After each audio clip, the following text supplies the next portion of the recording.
Just did a afternoon meditation.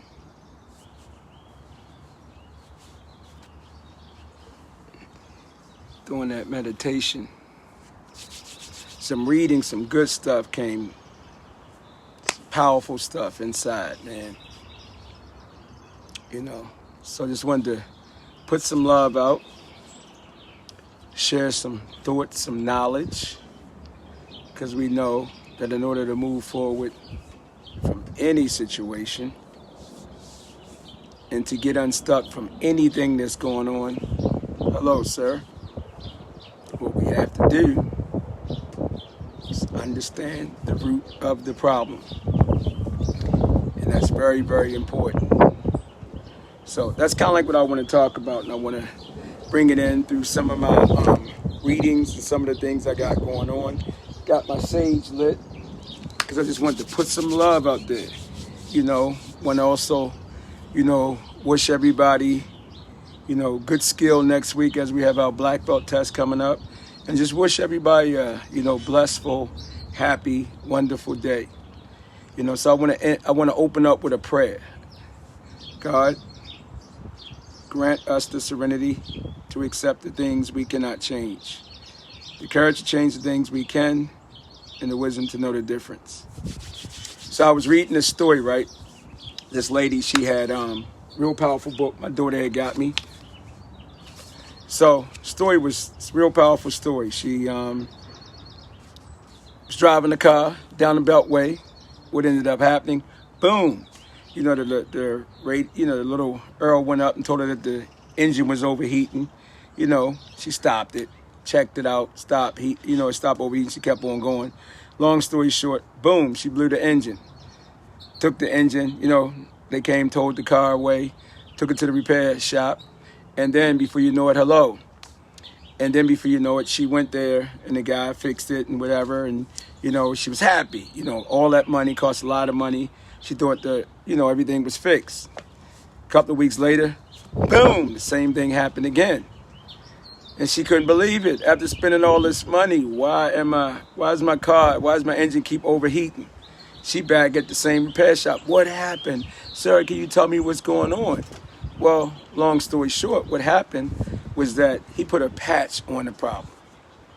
He didn't fix the problem. He went around the problem. He didn't, fix the problem. Yeah, it was going to cost a lot more money to fix the problem. Probably to put in a whole new engine. That happened to me. Same thing happened to me. I did the exact same thing, but I got the engine fixed. That's us in life, man. And I'm saying that for me. Once again, I only speak the truth of where I am at and where I'm going, because I can't talk about anything else other than that. My story, my struggle, my joy, my peace, my harmony, my happiness. I got to be real about that, because for me to lose sight of the problems that allowed me to make the mistakes that I made in my life is for me to die and for me to repeat a cycle. Can't repeat that cycle. They ain't got nothing to do with no titles. They ain't got nothing to do with no belts. It ain't got nothing to do with no money. It ain't got nothing to do with nobody pat me on the back. Ain't got nothing to do with none of that. All that external stuff, it means nothing. What matters is what's going on inside myself. I think I talked about it on the Black Belt Live yesterday, and I want to say thank you again for, Black Belt, for giving me the opportunity. Going back to Robert Young, thank you so much. But, what I got to recognize that I got to be okay with me. I got to be okay with the man in the mirror or the woman in the mirror, and if I'm not okay with that person, if I'm not okay with, first of all, until I recognize, the things that disgust me about me, until I recognize the things that I'm fearful about, the shortcomings, the character defects, the things that bring up fear and make me want to go out and do something to try to get a little false sense of security and confidence so I can feel like, yeah, I'm the man, or whatever it may be, until I recognize those things are false. And then once I recognize all these areas, then I got to do something about it. But it's a step. You can't just, for me, I used to always think that, whatever's going on, man, I'm going to fix it, and I kept on trying to fix it. But fix what? But then when I found out what I had to fix, which was me, how can I fix me if I don't know what to do to fix me? What steps am I going to take? Well, I learned those steps. I learned principles. And it's sad, again, that somebody had to go to jail to learn principles. But it was a blessing for me. Do I want to do it again? Nah. But I spent that time wisely, and I learned them steps. I learned those steps, which are the same similar steps that I teach in the Warriors mindset and everything that I do. First, I had to be honest with myself. Forget about being honest with other people. It's not about you. It's not about him. It's not about them. In order to fix this problem, I had to be honest with me. I had to talk about all the bad things I have done. All the good, for me, when I begin to deal with all the bad things, and I thank you so much, Brother D, so much love go out to Brother D. When I begin to look at all those bad things I had done, Brother D said, hold up, bruh. Okay. But you done did some good things too. No, when I wanted to fix me and I wanted to get to the root of the problem, I dug the shovel down till, man, there was no more to dig. He was like, hold up, man, stop digging. Stop digging. It's enough, man. But I was sick and tired of being sick and tired. I was sick and tired of the misery. I was sick and tired. Come on, I had money. I had all those things. I was good. Hello, sir. I was good. I had the freshest clothes, freshest whatever. I had people shout my name from the rooftop. I was okay. And even when I was meditating earlier, I just want to put love up. Rodney Kelly, I love you, man. Thank you for so much for showing me how to learn how to hustle and flip the script and then turn it into what I do today. Leroy, all of the guys I came up with, man, whose lives were taken and so sudden, but they were good men. They were good young men who just didn't know how to break. But for me, and I say again, man, I had to get honest about stuff, man. I had to get honest about me. I was in pain, man. I ain't joking. When I be saying it to people, I'm glad there was no social media, nothing around but see, I wasn't trying to be famous. I wasn't trying to be known for none of that stuff, I wasn't trying to get no pats on the back. I was trying to do what I need to do. I understood the respect that you wanted to get in the streets of Baltimore, and I understand what you had to do. And I understand that the only way you get that respect is you had to get money and you had to get a reputation. It had to be real. It wasn't no fake. So I had to do that, But the consequences of all that was so painful, man. Who wants to do that? Who wants to be running from the police? Who want to be having people got contracts out on you? Who want to be fighting with people? Who wants to be doing all that? I was a miserable person. I don't care how much money I had. I don't care. I had every pair of shoes, every whatever, every bling. Man, I ain't promoting that, but I'm just saying. Man, you can go in the club like, yo, you know what it is. You go to the store, drop down, bang, give me this, give me that, boom. Yeah, I did all that. So every time people say, man, well, if it ain't about the money, what's it about? Well, what was it about? I didn't understand it was self-love, and that's what I was fighting for. So when I got locked up, man, I was sick and tired.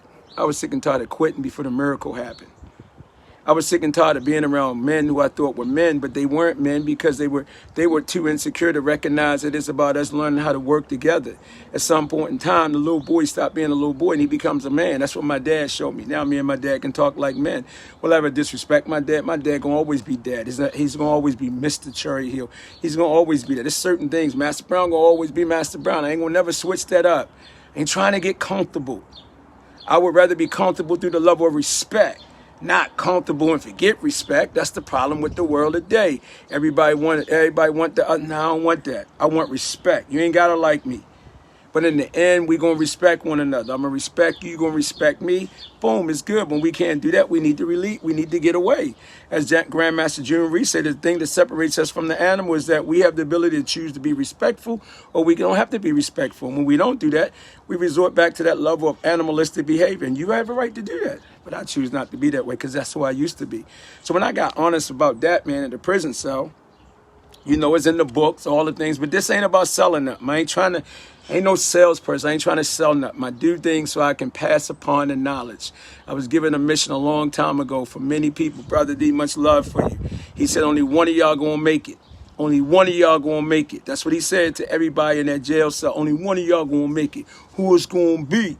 What I said, man, it's me. I'm a competitor. Hey, I don't know who else made it today, but I'm going to keep on waking up every day and hoping that I'm the one that make it.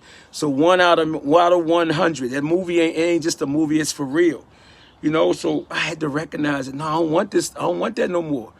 What I got to do is get my life together.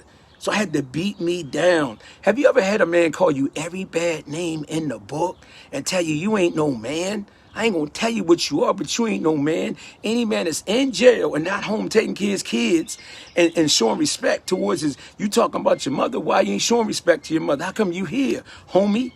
Any man that do that, you ain't no man. I don't care what you say. Any man that lacks integrity, any man that disrespects another man. See, that's only for suckers that do that on the street. Don't no real men do that. Even a hustler, look, yo, you take your block, I take mine. I ain't gonna cross you, you don't cross me, we good. When that's crossed, boom, you know what happens. But we live in a world now where you think you could do all that and you don't take the consequences. Nah, give me the consequences. As the old TV show Beretta said, don't do the crime if you can't serve the time. Well, I was ready to serve the time.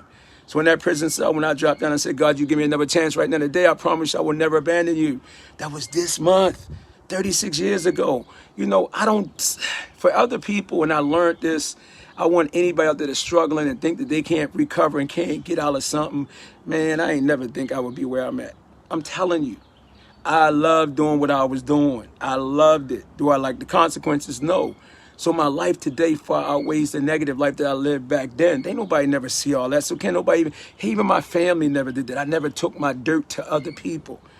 You know, I never took it around. I never brought down the empire because I was coming down. I brought me down. That was me. That wasn't nobody else.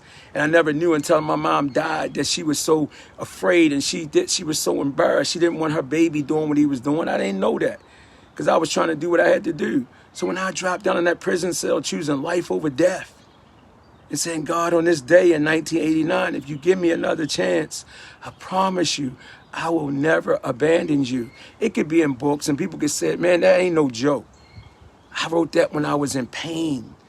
And when I felt that light and that spirit and that transformation happen in that jail cell, from that point on, I was good.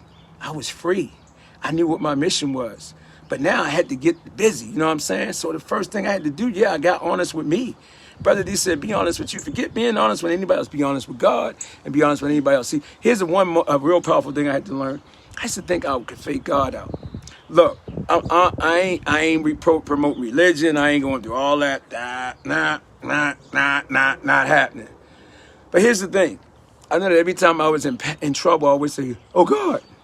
Anybody, just check my anything, anytime something, oh God, oh God, oh God. Anytime something crazy happened, you always said, oh God. You know, but I was raised, you know, with that concept. You know, I thought we owned the church because we was always in the church. But I realized that it's more than that. I'm talking on a spiritual level. You know, and I had to recognize that, hey, I know it's not another human being. Come on, man, you heard my style. And all the things you even see happening in the world today, man, I'd have been through all that. I'd have been through all of that. I'd have experienced all of it. But you know what? I ain't going to choose a side. I ain't going to talk about it. I ain't going to deal with it because I got to the other side of it. You know, I got to the other side of it. And I recognize that, you know what? I know that it's not another human being. And our students' creed that I discovered when I was in a jail cell and I rolled out at 3 o'clock in the morning one day out my bunk, boom. And I picked up a pen and a piece of paper and I started writing the student's creed. And it says, because I couldn't get past this thing about men, you know what I'm saying? So many people did things to me. So many people, you know, they fronted, they perpetrated, you know what I'm saying? And one thing, see, in order to get to the good side, the humble side, you had to get through the ignorant side. I was a spiritual bully when I was locked up. Brother, he said, hold up, bro. You can't be cutting people up with the Bible. I was like, bro, if you ain't reading this, boom, you ain't nothing. What you want to do, homie? And he like, hold up, what you doing, man? You can't now. And Tony Blau talked about that in martial arts. You come in a person that was bullied, and now you become the bully. Nah, it's a balance. And he said, no, man, you can't be cutting people up because they don't want to listen to come to the meetings or work on themselves. You don't have that right. You just deliver the message, so stop doing that. You know, so I recognize that, okay, all right, that's right. Let me calm it down. And I had to go through some more painful situations to realize that, okay, all right, now I got to be humble. I got to be able to be what I bring. I don't have to force it on nobody. I just got to live it. I got to breathe it, and I got to be it. And that's what Brother D was. Everywhere he walked, he was armed with the facts. He had a Bible, he had a Quran, he had the big book, he had everything about truth. And he said, look, I'm going to tell you something. This is what I did, but let me cross-represent with the Bible and see what the Bible got to say, because I don't want you to go out on my own will. So what I stumbled across through that whole battle was that in my creed, it said, and not my creed. So let me correct that. Correct. Because things come through me, they don't come from me. So when that creed came through me, it says, I will respect the laws of mankind. and I say that to you again, I will respect the laws of mankind and live by the laws of the universal creator. So I was free. I couldn't blame nobody else for my problems no more. Not the law enforcement officers, not the CEOs, not nobody, not the people that molested me, not nobody. I couldn't blame nobody. Because guess what? I shouldn't have given that power anyway. I couldn't even be mad that my mom was in so much pain. And you begin to open up and be honest with God, and be honest with you. I think you become free. And when you become free, you can help other people. You can uplift other people. And that's what I did, man. I just, through my meditation, I just wanted to share that. Focus on the root of the problem. Once you focus on the root of the problem, guess what? You're dealing with the raw and uncut. Ain't nowhere to go but up, And the root of the problem is getting honest with God, getting honest with you. And then guess what? The natural process of being honest with other people, that'll come automatically. Peace and blessings.